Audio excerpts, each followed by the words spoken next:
नदियापुर गांव में बसंत नाम का एक नौजवान नाविक रहता था।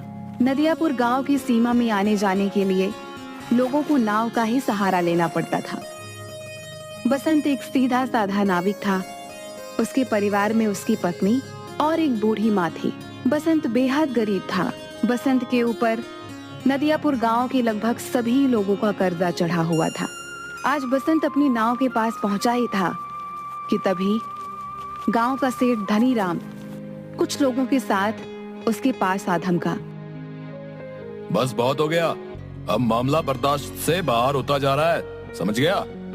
पूरे 6 महीने हो गए मुझे बेवकूफ बनाते हुए तुझे।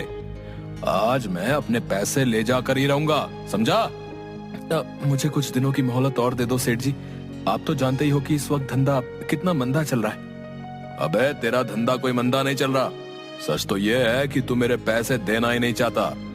नदियापुर गांव में आने के लिए और जाने के लिए नाव का ही सहारा लेना पड़ता है। ऊपर से ये इलाका टूरिस्ट इलाके में भी आता है। सैलानियों की कोई कमी नहीं है यहाँ पर।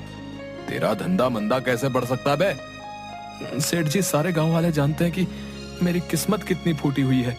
मैं बड़ी मेहनत से पाई पाई इकट्ठा करता हूँ, लेकिन वो पैसे किसी न किसी वजह से मुझसे खर्च हो जाते हैं। बसंत पर सेठ धनीराम बसंत का मजाक उड़ाते हुए अपने लोगों को देखकर बोला, रे सुना तुम लोगों ने?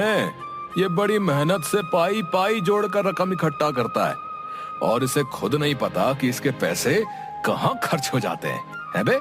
इतना कहकर धनीराम गुस्से से बसंत की ओर देखकर बोला, ये क्यों नहीं कहता कि तू एक नंबर का अय्याश है? सारे पैसे अय्याशी में खर्च कर देता है। बेवकूफ आदमी, तुझे कोई और नहीं मिला बेवकूफ बनाने के लिए, है बे? नहीं नहीं, ऐसा मत कहिए सेठ जी। नदियापुर के सारे लोग जानते हैं कि मैं कितना शरीफ हूँ। मेरे घर में मेरी पत्नी और मेरी बूढ़ी माँ रहती है। मैंने तुझसे ये नहीं पूछा कि तेरे घर में कौन कौन रहता है, समझ गया? अरे तेरे घर में तेरी बूढ़ी माँ रहे या तेरी पत्नी, मुझे इससे क्या? मुझे तो बस मेरे पैसे से मतलब है।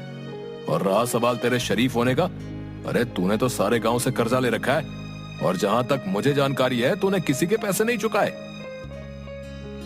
मुझे थोड़ी सी मोहलत और दे दीजिए सेठ जी।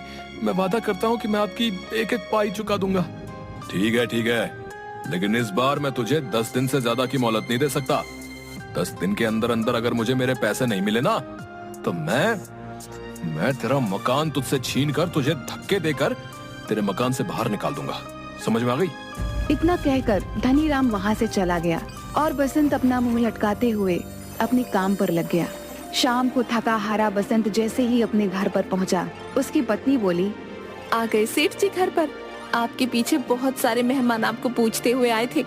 उन्होंने आपका काफी देर तक इंतजार किया और बेचारे इंतजार करके बहुत थक गए। अभी कुछ देर पहले ही गए हैं। झुमकी, मैं जानता हूँ कि तुम किन की बात कर रही हो। जब तुम सारी बातें जानते ही हो तो फिर उन सबके कर्जे क्यों नहीं चुका देते? तुम अच्छी तरह से जानती हो झुमकी, पिछले कुछ सालों से मेरे साथ क्या हो रहा है। मैं जब भी कुछ पैसे जमा करता हूँ वो किसी न किसी तरह से खर्च हो जाते हैं। पिछली बार माँ का पैर टूट गया था, उसके इलाज में कितने पैसे खर्च हो गए। उसके बाद चोट लगने से तुम्हारी पसली फ्रैक्चर हो गई थी, उसके इलाज पर कितने पैसे खर्च हो गए। मैं तुम्हारी बातों को समझती हूँ, लेकिन गांव वाले इस बात को नहीं समझते। उन्हें तो बस अपने पैसों से मतलब है और आखिरकार वो तुमसे कब तक पैसे नहीं मांगेंगे?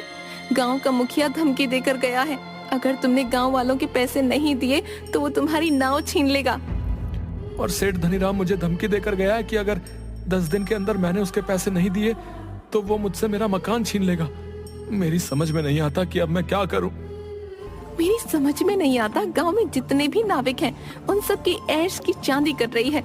उन सब के मकान देखे हैं तुमने? ऐसा लगता है जैसे कि वो कोई नाव नहीं बल्कि कोई कंपनी चलाते हो। तुम सारा दिन नदी के किनारे क्या करते रहते हो? कितनी बार कह चुका हूँ झुमकी, टूरिस्ट मेरी नाव में नहीं आते। ये क्यों नहीं कहते कि तुम्हारी नाव में गांव के भूखे नंगे लोग ही आकर बैठते हैं? उनसे तुम्हें कितनी आमदनी होती होगी।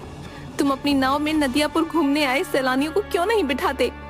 जितने भी नाविक हैं वो झूठ बोलकर टूरिस्ट को अपनी नाव में बैठाकर सिर्फ उन्हें चूना लगाते हैं और मुझे झूठ बोलना नहीं आता।